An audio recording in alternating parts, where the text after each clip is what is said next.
Do you know every single day Americans trade around 60 million option contracts, and the value of these 60 million option contracts is 40 billion US dollars, which means 40 billion US dollars exchange from one hand to other hand every single day. And the notional value of this 40 billion US dollars is 4 trillion US dollars, which is more than the GDP of entire Germany. So without getting late, let's get into the video, guys. Hi guys, welcome to the channel Options Unlocked. In this channel I will be teaching you entire concept of options trading. So what is an option? To know option you have to know the concept of derivatives first.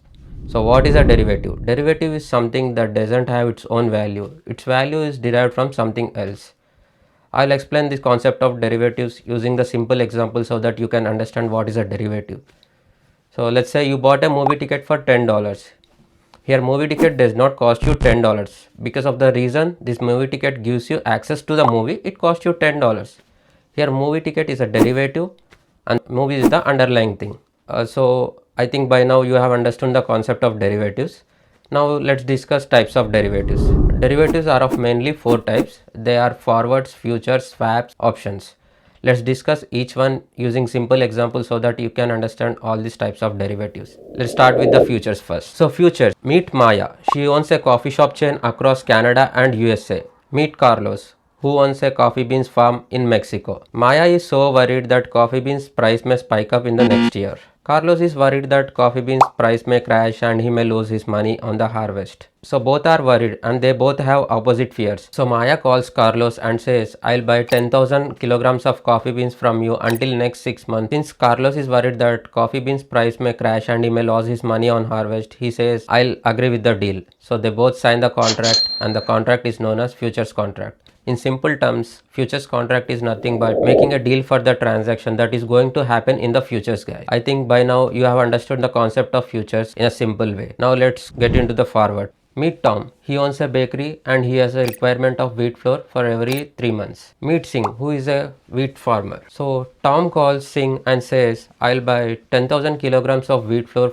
with you until next 3 months at $2 per kilogram. Since the Singh agreed to the deal, they both sat down and they signed the contract and the deal is done. No exchange is involved, no middleman, it's just contract between two parties. That's the forward contract, guys. I think by now you have understood the concept of forwards. I'll make it more clearer by stating the differences between futures and forwards. Here you go, difference between futures and forwards. Futures trade in official stock exchange, whereas forwards is a private deal between two or more parties. In futures, contracts are fixed, no changes is allowed, whereas in forwards, flexible, it can be changed anytime. In futures, exchange is guaranteed the deal, whereas in forwards, just mutual trust between each other. In futures, risk of backing out is very low, whereas in forwards, risk of backing out is very high. Everyone has clear about futures and forward. Now let's move to swap. Meet Alex and Sam. They both are neighbors. They have same loan amount with the same bank. Alex is paying fixed interest payment every month to the bank, which is $800, whereas Sam is paying variable interest rates. One month he pay $500 and other month he pay $1,000 to the bank. Somehow Alex has got a news that interest rate may be going to drop in the next month and he is worried that he will be paying more than the Sam from the next month. Similarly, Sam is worried that he could not able to manage his expenses because of the variable interest rates he is going to pay the bank. So they decided to swap their payments and calls to the bank representative agent and request him to swap their payments. Upon the request of Alex and Sam, bank representative agreed to the deal. Here the transaction that is happened between Alex and Sam is known as swap. Here Alex and Sam got what they want. Alex got flexibility and Sam got stability. That's the swaps, guys. I think you have understood the concept of swaps by now. Now let's move into the options. I'll explain options with the simple example so that you can understand what is an option. Meet Priya. Priya is actively looking to buy a house in her neighborhood per month. The house is currently listed for $300,000. She loves the house, but she's not 100% sure she'll buy the house because she needs time to manage her finance. But Priya is worried that house price may jump up to $400,000 in the next month. So Priya calls the owner and says, I'll pay $5,000 upfront. In exchange, you have to lock in the price for $300,000 until next 3 months. If I want to buy the house, I'll buy. If I won't buy, you can keep the $5,000 with you. Owner agrees to the deal. That's the options options contract, guys. It's as simple as that. I think by now you have understood the concept of options. You might have got a question that why does actually this derivative exist? There are three main reasons for this. Number one, hedging. Companies use derivatives like insurance. Airlines hedge fuel prices. Farmers hedge crop prices. And number two, speculation, profit. Traders use derivatives to bet on price movements with less money, more leverage, higher risk, and there will be higher reward as well. And number three, leverage. With derivatives, you can control a large position with a small amount of money. $10,000 can control 100,000 worth of assets. So these are the three reasons why derivative. That's it for the video, guys. If you like my content, please do like, share, subscribe to my channel Options Unlocked. If you have any doubt, do comment in the comment section. Signing off.